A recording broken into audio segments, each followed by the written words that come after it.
Now more than ever, we're all about protecting ourselves, our families, our money. Well, we've got you covered with consumer experts and resources at your fingertips, practical ways to save more and spend less, and information and advice you can trust. Our team is here to help, exposing scams, finding answers, investigating for you.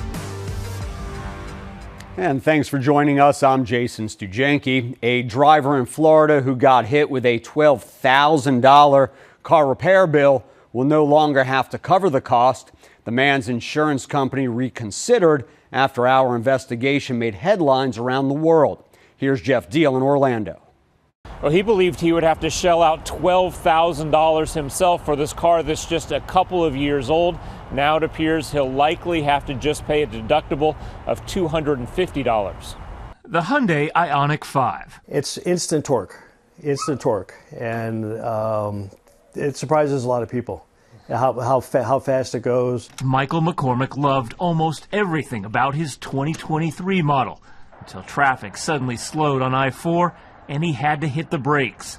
There was a 20-ounce water bottle in his back seat. He said flew forward and spilled. I felt it hit the driver's seat. It probably dropped down at that point, and I felt on my ankles a little bit of the water. Within minutes, he said warning lights on his display started flashing. By the time he got home, the turn signals didn't work and the car wouldn't shut off. His local Hyundai dealership determined someone sitting in the seat with wet clothes or a water spill was likely to blame for frying the wiring harnesses, and said sand on the floorboards could have also played a role. The floor and driver's seat wiring harnesses have to be replaced. The total cost, $11,882 and change. I was shocked. I was like, what am I? That's a huge amount of money. And not covered. I'm like, that's not right, because I didn't do anything wrong. Hyundai wouldn't cover it under warranty, claiming it was caused by outside influence, not a defect. He then filed an insurance claim, which State Farm denied, determining it was due to corrosion building over time, not sudden accidental damage. After the story aired on television, our investigation made headlines around the globe, with auto websites and other media outlets picking up the story, many linking back to my initial report. Michael believes it's a design flaw that parts so critical to the operation of his SUV would be so vulnerable under the seats. You know, kids are always spilling things in the back seat, or, people are, there's a zillion cup holders everywhere, things spill. But in December, he got a welcome surprise, a letter from State Farm letting him know it did an additional review of the wiring harness and wrote, "We have adjusted our position and will cover this loss." Well, Michael said he sent messages to the CEO and to members of the board of directors for State Farm about this issue linking to our story, and he believes that likely helped lead to this change. In Orlando, I'm Jeff Deal. A landmark settlement could drive down the cost of what you pay for some medicines. In February, the Federal Trade Commission announced an agreement with Express Scripts. The settlement requires the company to make changes to its business practices, including more transparency. Officials say out-of-pocket costs for drugs like insulin could drop up to $7 billion over 10 years. Express Scripts, a pharmacy benefit manager, did not admit wrongdoing. Now to a timeshare lawsuit in the Carolinas. A woman in Charlotte turned to me for help when she couldn't get out of the down payment on hers. She refused to pay, and the lender sued her. 2023. Kimberly Mitchell told me she was in Myrtle Beach. She went to a timeshare presentation. I said, look, I cannot do it. I don't have the money. I don't have the down payment. She says the timeshare company hooked her up with a loan for the deposit. The lender, Barclays. So Mitchell says she signed the contract for the timeshare, but had buyer's remorse almost right away. Not even 12 hours. 12 hours later, she says she called Barclays to cancel the deal and that they agreed.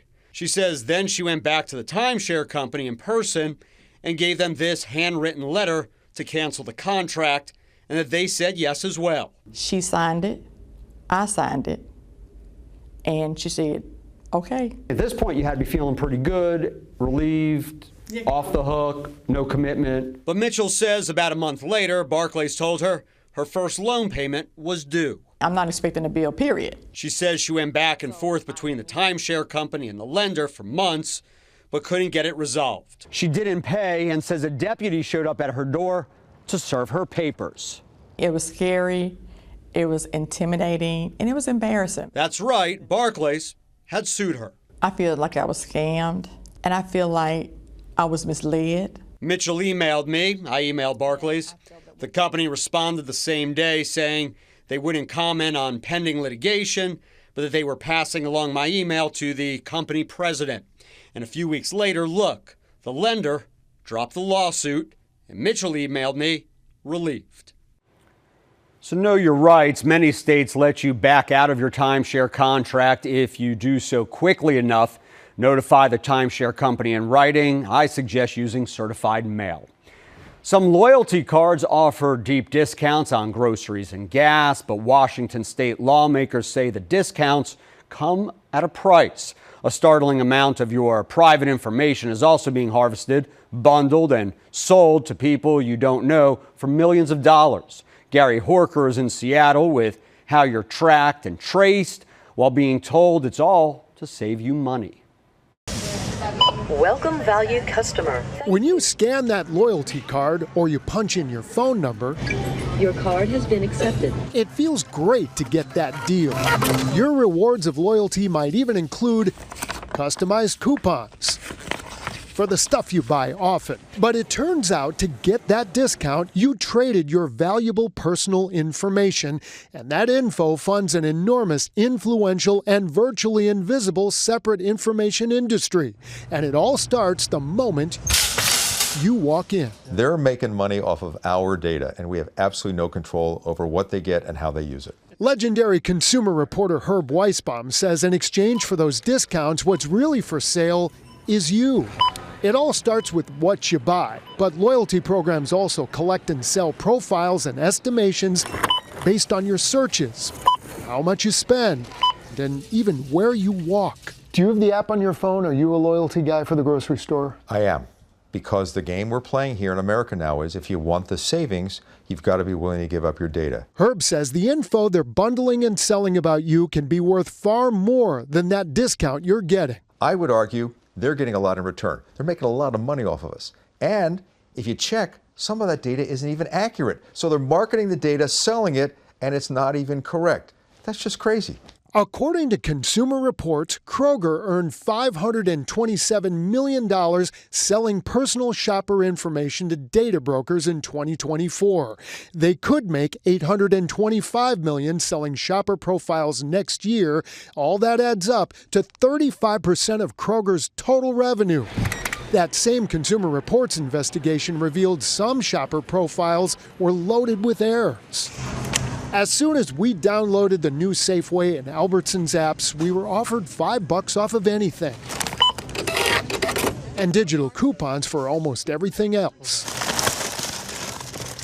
The QFC app has you scan QR codes for real discounts. Look at this. After you agree to a dizzying amount of legal disclaimers. This is their privacy policy. Here we go. Now, layered into that fine print of Kroger's apps, you agree to relay your location data, including your precise geolocation information. That means they know where we are in the aisle. That is totally creepy. I mean, that is absolutely totally creepy if they're tracking you around the store and what you're doing. Before that, the store apps say they might note your license plate in the parking lot. And then the apps try to trace and share languages spoken, your employment information.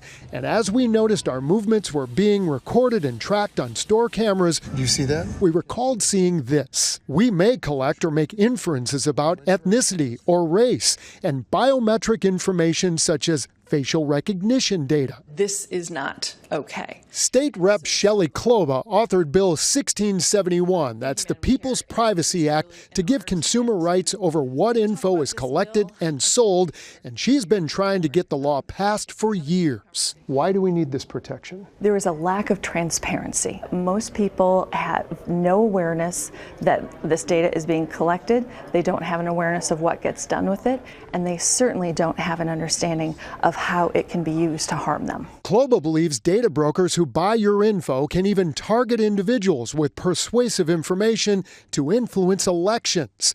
Her House bill would give you the legal right to see what data is being collected about you. It would give you the right to correct errors, and you could even opt out of the targeted profiling. Corporations would also be limited about what types of your info they could collect and sell. This is a concept called data minimization. They can only collect from you the information that they need in order to deliver to you the good or service in that business relationship. Right now, 19 states have laws like the People's Privacy Act, but since ours is not one of them, They make this really hard. I tried for 2 weeks to find out the info they collected and sold in my name, and I just ran into a lot of complicated dead ends. Some might argue, well, Representative, you're also standing in the way of commerce. This is just data we're using to give people a better deal. What would you say to that? At what cost? In Seattle, Washington, I'm Gary Horker. We reached out to Albertsons, Safeway, and Kroger to ask about the data they collect and get their opinions on the People's Privacy Act. They all say they use your private data to customize your shopping experience. Still to come, I investigate complaints from these women about a wedding photographer, why the customers now realize they will probably never get all the photos from their big day. Plus, we take you inside a lab that helps you experience life as an older version of yourself. Does that feel like too tight or is it okay? No, it's good. I just can't see anything. We get answers on how medical conditions impact your mobility and more. And a driver who took her car to the shop says they refused to give it back. What a major car company decided to do after we got involved. That's next. Finding Answers host Jason Stoogenke, an award-winning consumer investigator and an attorney. He spent more than 20 years fighting for consumers' rights. Jason Stoogenke, a trusted resource, investigating for you.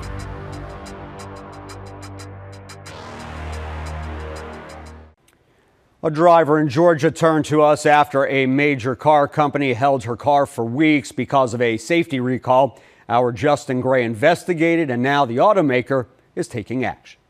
In December, Kayla Tapley was sent this video showing her gas tank expanding. Kia kept the car for weeks. They finally sent her a loaner, and now after we started asking questions, they've offered to buy back the vehicle. It was insane. My whole world got flipped upside down in the span of 30 seconds. Kia told Kayla Tapley she couldn't have her car back because it was unsafe to drive. Now I'm going on 3 weeks with no car, no information, not even a, hey, we're working on this. I can't get any information on it. Blow it up. You can see from inside the car how the fuel tank expanded in her 2021 K5, and from underneath you can see how close it got to the exhaust pipe. In November, Kia issued this safety recall for 250,000 Georgia-made K5s 2021 to 2024 because, quote, the fuel tank may expand and contact the hot exhaust pipe components. All of a sudden, boom, and I was like, what I hit? Russ Sanar and Tiffany Valdez had to pull over on the highway. Full tank of gas coming out right now. Oh my God. Even before the recall, Brittany Kelly got the same surprise as Kayla Tapley. Your gas tank expanded, and you're lucky you made it here safely.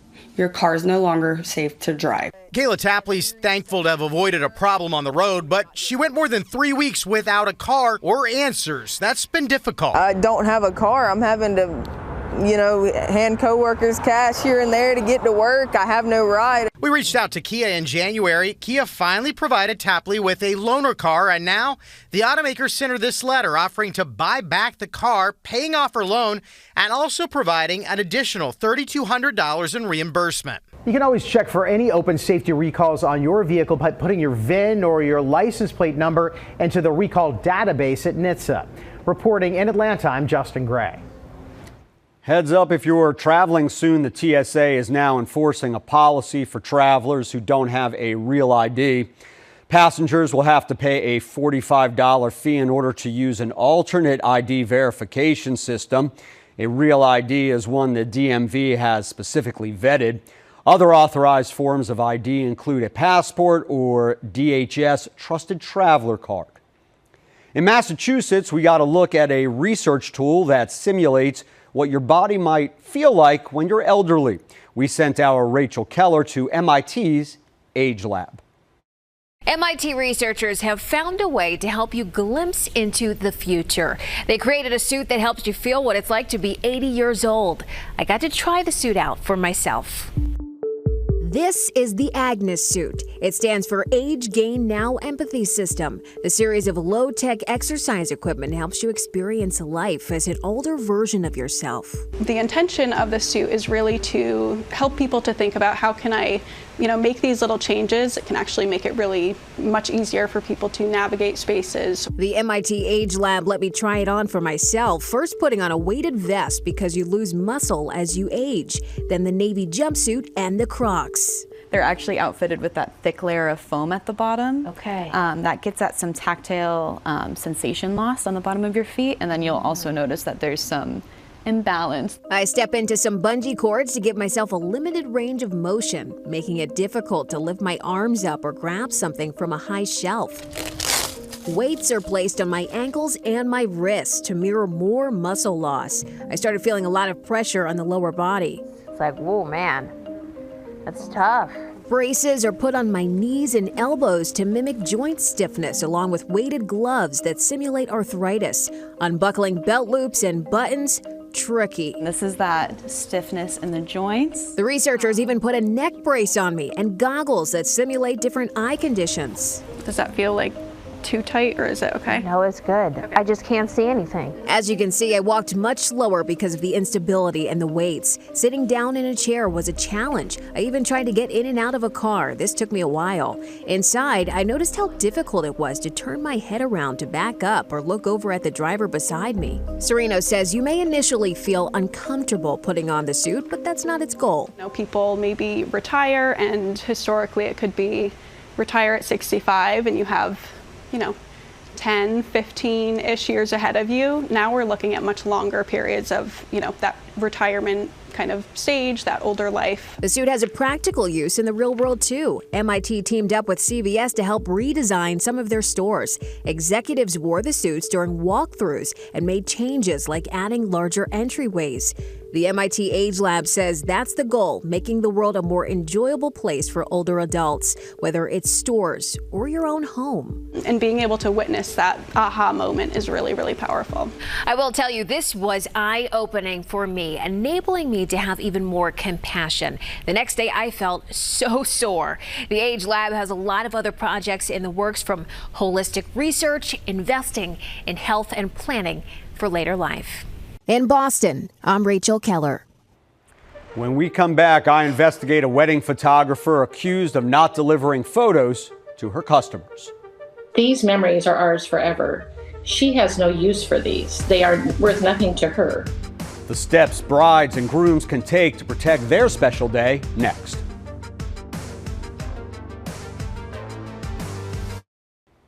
Couples in North Carolina are worried photographs of their wedding day are gone for good. A nightmare scenario for these couples. I did some digging after the customers told me they're having trouble getting answers. It's sickening. I spoke with two brides and the mothers of two others. They told me they booked Holly Christina Photography for weddings and paid thousands each. She came highly recommended. But then began reaching out to her in November of 25 to schedule bridal portraits. No contact from her whatsoever. Katie Nurl told me her daughter got photos, but not ground or drone video. She says she'll take whatever the photographer will give her. These memories are ours forever.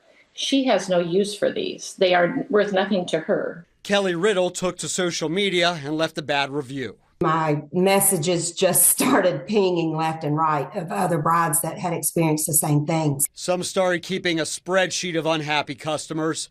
They say it's up to more than 80 couples, more than $373,000. Terrifying to think that you could have that wedding day and not have anything to show for it. They told me they also compared notes and realized this. My daughter was told that we were getting the last spot in a Black Friday sale. And in order to secure that spot, we needed to pay in full. I think almost everyone else was told the exact same situation. The photographer's Facebook page has a message dated January 19th. It says in part her family has been navigating a serious and unexpected medical emergency, that Holly has been hospitalized twice, that they're behind on edits, working through the backlog, and sincerely apologized for the silence and any concern. They wrote they'd reach out with next steps by the end of the week. But these women told me that hasn't happened. I do hope that she's okay, nothing serious is going on, but when you spend thousands of dollars, you expect that you're going to get those services. Now, after my initial report, the photographer updated her website to say she's going out of business. To prevent this from happening to you, I recommend asking your guests to take pictures and video. There's a good chance your daily habits are eating into your budget. The ways you can get back on track, next from consumer advisor Clark Howard. An important reminder from consumer advisor Clark Howard: the little things you buy can really cut into your budget. Here's Clark. If money's really tight for you right now, there are some things I want you to look at cutting back on or eliminating. Let's start with having coffee out and about. Can you imagine? Just take what it costs you for that coffee that you get as you're wandering around at some coffee shop and multiply it out by the number of days a year. It will shock you how much money it is. And usually it's 10 to 20 times what it costs you to make that cup of coffee at home. How about how much eating out we do? Money's tight. You cut back on a meal out, that's a lot of money back in your pocket because it's so much cheaper for you to eat at home than eat out. And speaking of at home, streaming services, have you looked to see how many different streaming services you're paying for? How much you're paying? You can't remember the last time you watched this one or that one? Cut those back. Cut some off. I'm Clark Howard. And thanks for joining us. We're always here uncovering scams and helping you protect your money, your family, and yourself. I'm Jason Stoogenke.